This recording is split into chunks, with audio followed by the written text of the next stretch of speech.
right, Mr. Metcalf back here. We're going to talk a little bit about the Persian Wars today in brief.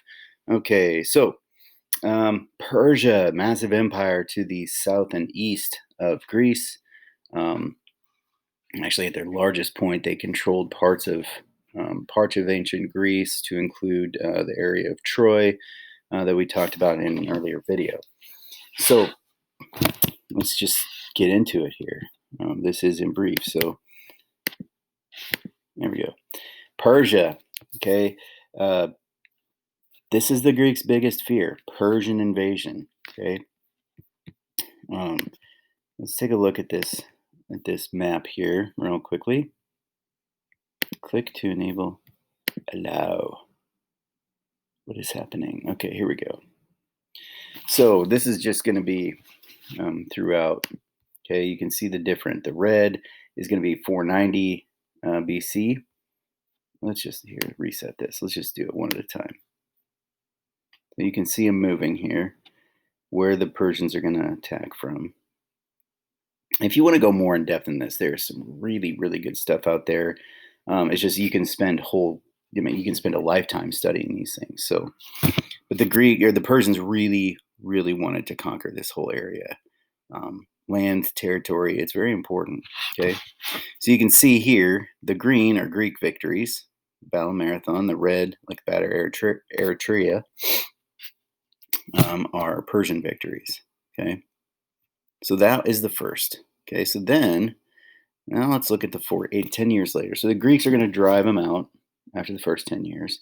And then 10 years later, here we go, we're going to get another invasion. They're going to try this by going along the coast this time.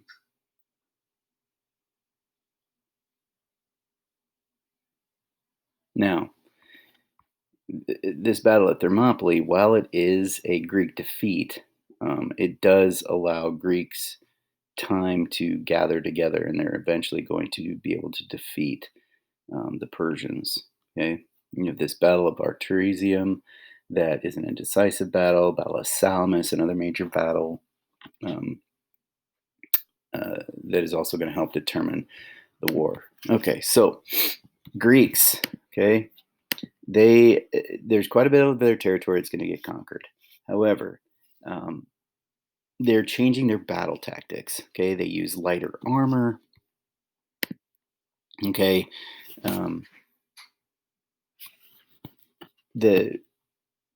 but they do have iron armor. Okay,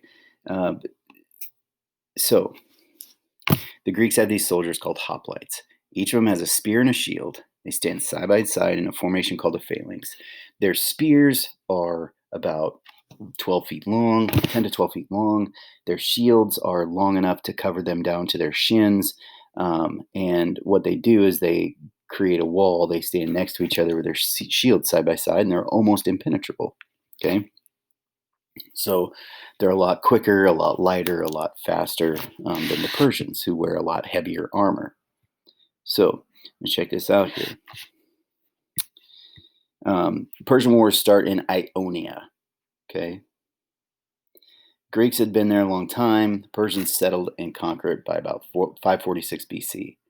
The Ionian Greeks revolt, and they're like, "Hey, Athens, can you help us out, yo?" So the Athenians send their ships over. Okay, so this is Ionia, right over here. Okay, right over here.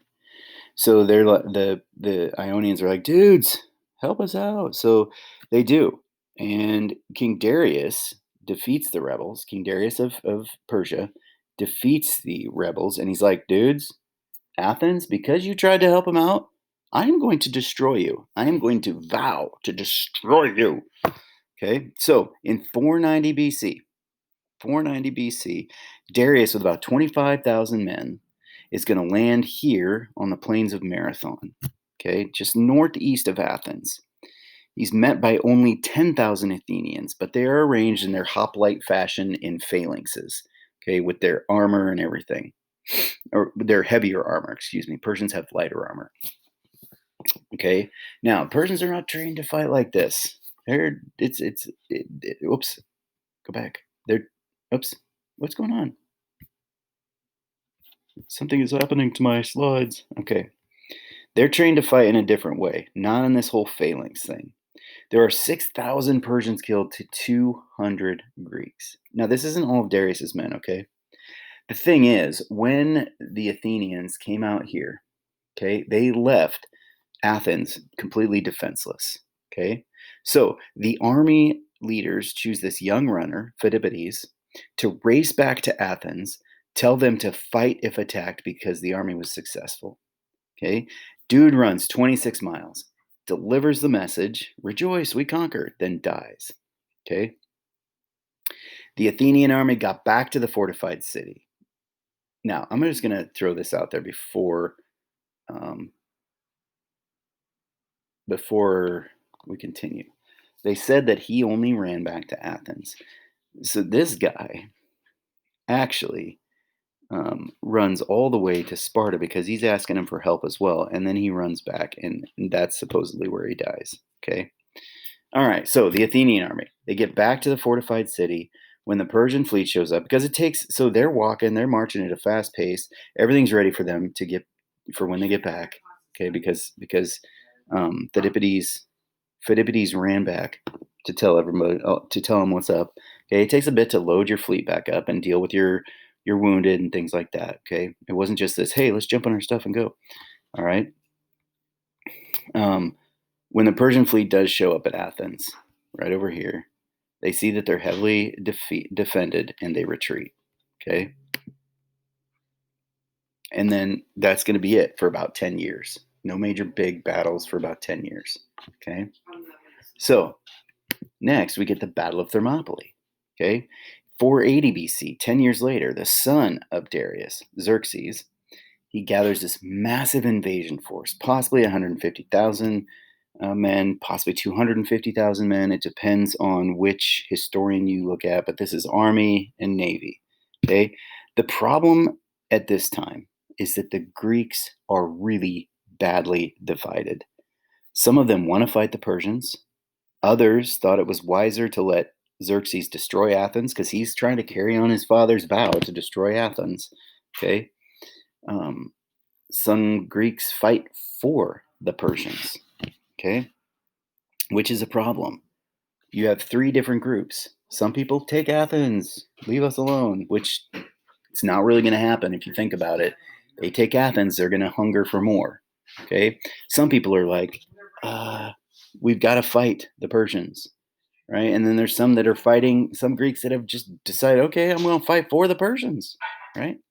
So as um, as Xerxes is moving down the eastern coast over here, he's meeting like no resistance at all. Okay. And you can see over here, you can see over here, here's the Greek alliance, what's going to eventually fight Persia. Here's the Persian Empire and her allies. Here's the Greek city states who are like, let's just see what happens. We're not going to really do anything about it right now. Okay. It's a big problem.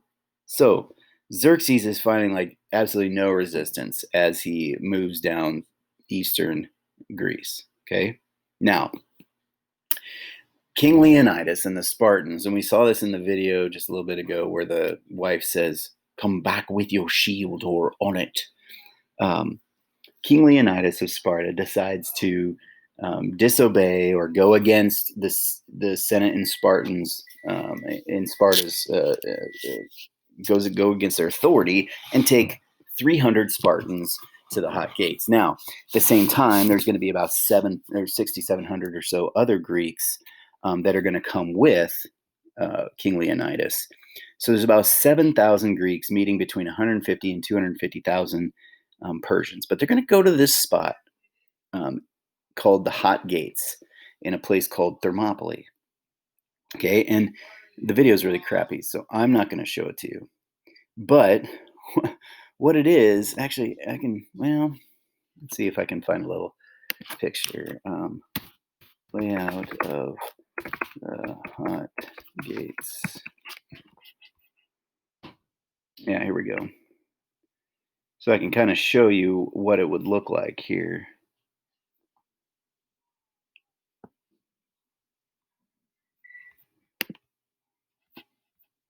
So if you look at um, this picture here, okay, um, here are the Persians, this red stuff, okay. Here are the Greeks, the blue stuff. All right, mountains. This is impassable mountains. This stuff right here is the impassable part. Well, and obviously as you get darker, it gets more impassable. Okay, so the Persians did not know about this spot here. This is a goat path.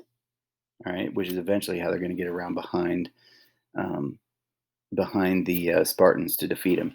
But if you think about it, right, it doesn't matter how big an invasion force you have. If you can clog this up right here, you only need a small amount. You only need a small force to be able to stop the Persians. Okay, so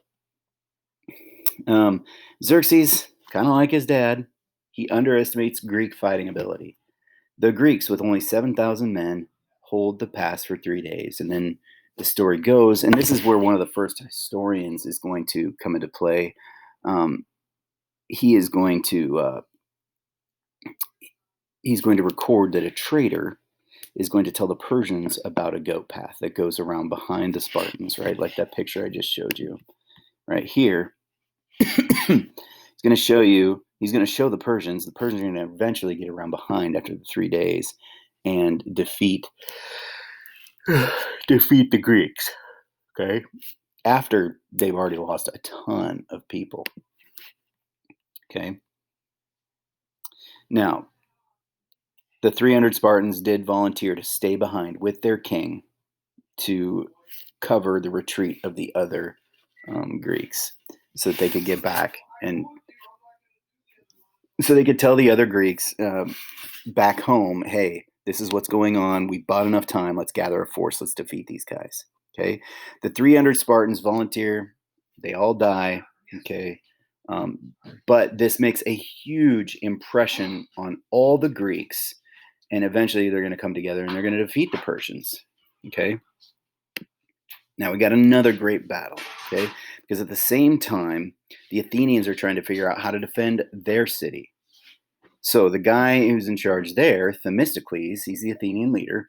He convinces the Athenians to evacuate the city and fight at sea. They position their fleet in a narrow channel near the island of Salamis. Xerxes sets fire to Athens, but it's no big deal. Nobody's there. He sends warships to block both ends of the channel. Okay. Shoot, I was supposed to have a.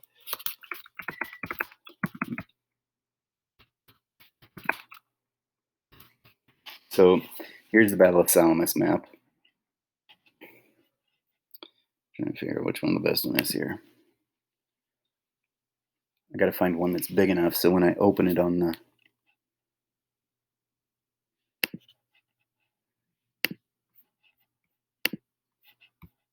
See if I can get this big enough so it's still good. Okay. So Battle of Salamis. All right. Athens is over here.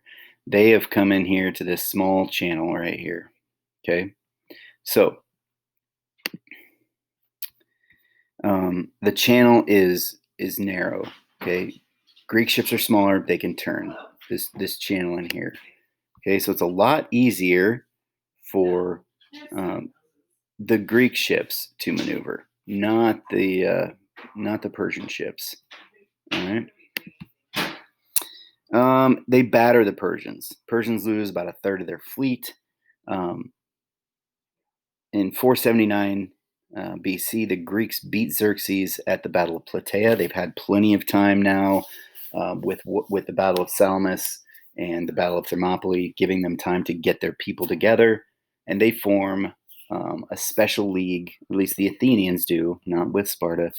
But after this, after they've beaten Persia, they form what's called the Delian League, and they do this to basically strengthen themselves, to have more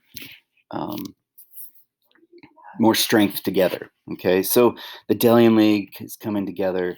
They're going to attack the Persians, and they're going to drive them from all Greek territories.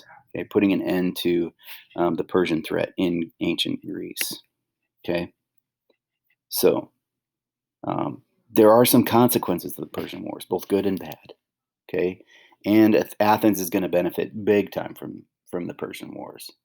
Okay, um, first of all, um, there's tons of war and destruction. Their fields have been trampled on, marched on. Right, there's not much land to fight to farm on to begin with. So if you think about this, um, they're definitely going to have to step up their trading ability. Right, Athens is the one who's going to start this Delian League, which is eventually going to push the Persians all the way out. Now, they're going to start it and they're going to set themselves at the head of it. They're going to demand money and things like that from each of the members of the Delian League. So if you think about that, that is going to really, it's going to um, give them the ability to, well, as we'll see in the golden age, it's going to give them the ability to have all kinds of building projects and things like that, to make Athens one of the most awesome cities in the world at that time. So that's the brief of the Persian Wars. So we will get more into that in just a little bit.